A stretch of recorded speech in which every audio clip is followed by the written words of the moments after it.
Here we can see the working of LVDT in this video. Whenever here when the core is moving upward, that time we are getting one electrical output voltage, and whenever the core is moving downward, then we are getting an output voltage. Application of LVDT sensor. We are using LVDT in different fields like measurement of spool position in wide range of servo valve application, and to provide displacement feedback for hydraulic cylinder, to control weight and thickness of medical product like tablets or pills, for automation inspection of final dimension of product being packeted for dispatch, to measure the distance between the approaching metals during friction welding process, to continuously monitor fluid level as part of leak detection system, to detect the number of currency bills dispensed by an ATM. In this field, we are using LVDT sensor.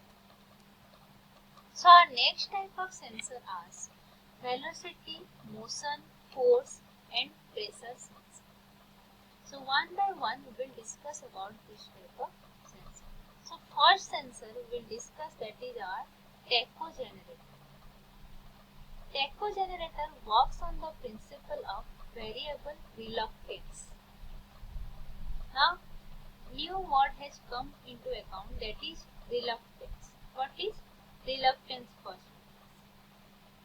Reluctance means it is the opposition of magnetic flux. Like resistance is opposition to the electrical flux, like that whenever we will oppose the flow of magnetic flux, then that is known as reluctance. So in the here we will use this reluctance, change in reluctance principle. It consists of an assembly of a toothed wheel and a magnetic circuit. The toothed wheel is mounted on the shaft or the element of which angular motion is to be measured. The magnetic circuit comprising of a coil wound on a ferromagnetic material core.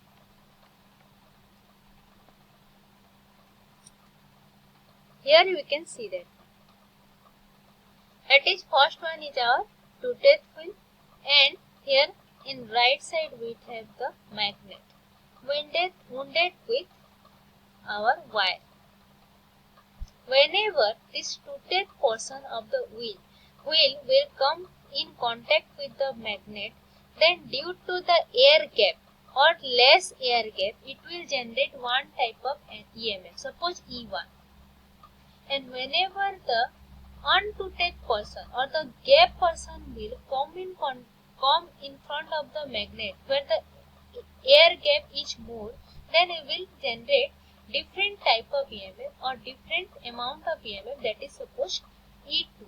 And due to this change in EMF, we will get the electrical signal. As the wheel rotates, the air gap between wheel tooth and the magnetic core changes, which results in cyclic change in flux linked with the coil.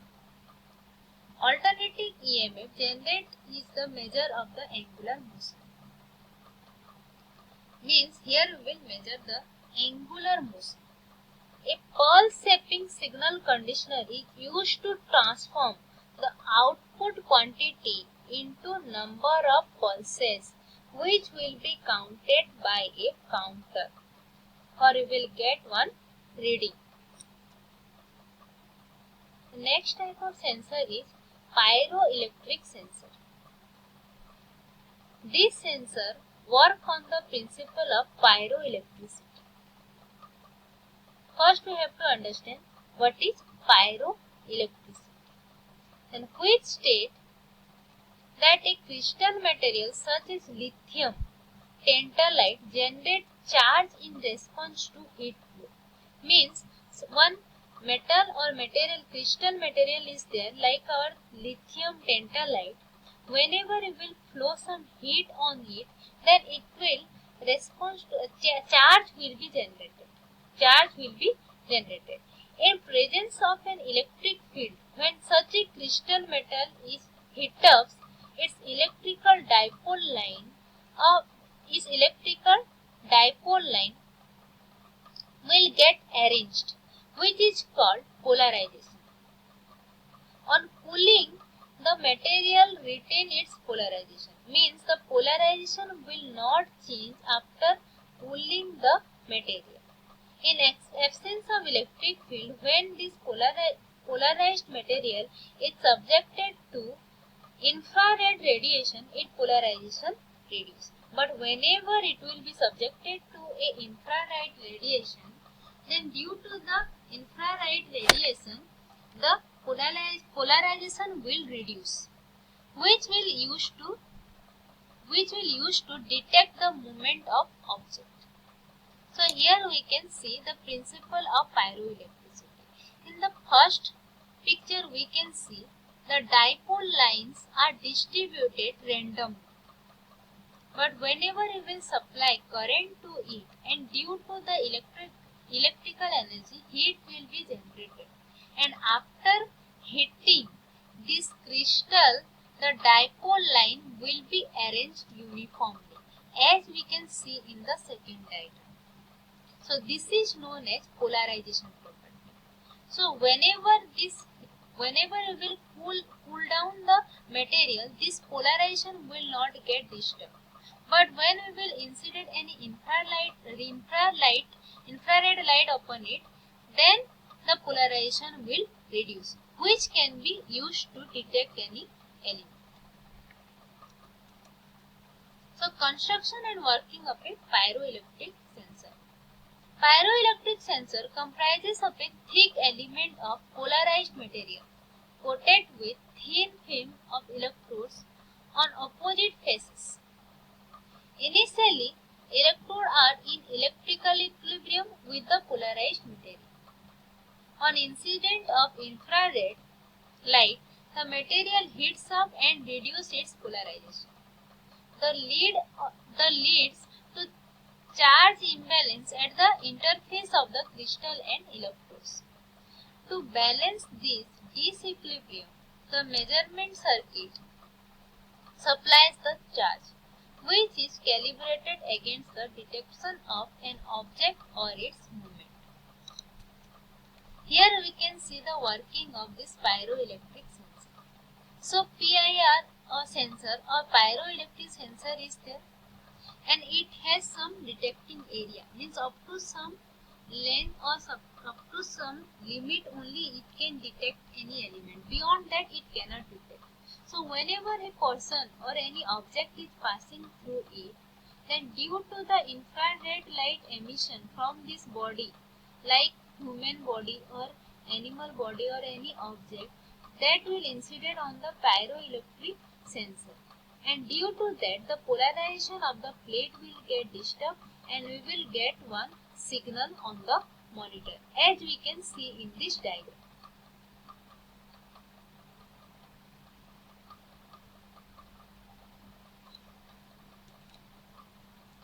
Applications of pyroelectric sensor. Intrusion detector, then optothermal detector, pollution detector, position sensor, solar cell studies, engine analysis use this pyroelectric sensor. Then we will use the strain gauge H4 sensor. Previously also we have discussed about strain gauge, and now we will discuss the use of strain gauge H4 sensor to measure the force. Strain gauge based sensor work on the principle of change in electrical resistance or variable resistance. When a mechanical element subject to a tension or a compression load, the electric resistance of the material changes. This is used to measure the force acted upon the element. It comprises of cylindrical tube to which strain gauges are attached.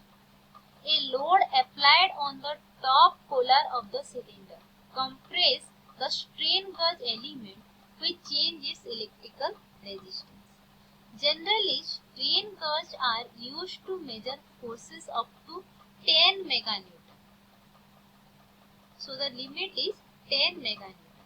The non-linearity and repeatability error of this transducer are 0.03% to 0.02% respectively, which is very less amount, so that we can accept the reading of this strain gauge. Here we can see the diagram or some photos of strain gauge base load cell. So this load cell we can see here, that is generally a cellular type of a cylindrical type of construction where we will apply some load on its up and downward side, and due to that application of load the resistance will change, and which will be useful to measure the weight of the element. The applications of strain gauge load cell. The load cells are highly accurate, means the reading given by the strain gauge is accurate one, which is useful in industries where products are sold by weight. We are getting different products by weight only, like our iron piece suppose, or aluminium piece, or any other thing. To measure the weight of this element, we are using load cell. And many compression load cells are single point, which are extremely versatile and are able to measure off-center loads, which is helpful to ensuring accuracy. For accuracy measurement also we are using load cells. Then compression load cells also offer long-term stability, and this stability and accuracy can be further ensured with regular load cell calibration service offered by the companies. The ease of measurement with a compression load cell helps to speed up processing and output, reducing the time spent obtaining result and ultimately lowering the cost of the product.